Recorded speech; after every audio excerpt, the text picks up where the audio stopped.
అక్కడ కూర్చో పక్క దగ్గర రేణిగా తెస్తాడు డాడీ.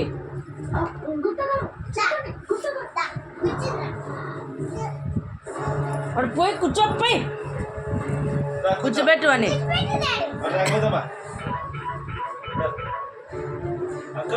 తలకాయ కిందకి దించు.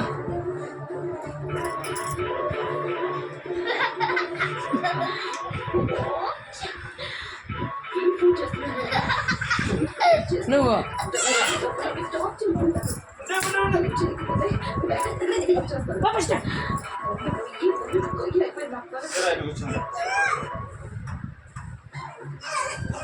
కొన్ని వేయలేదు, 7 స్నేలు వేయిపో.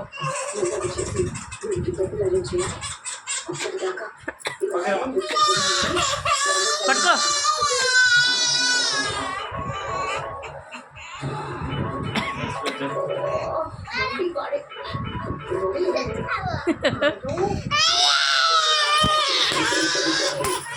కానీ నువ్వు ఎప్పుడే కానీ ఏందన్నా చెప్తే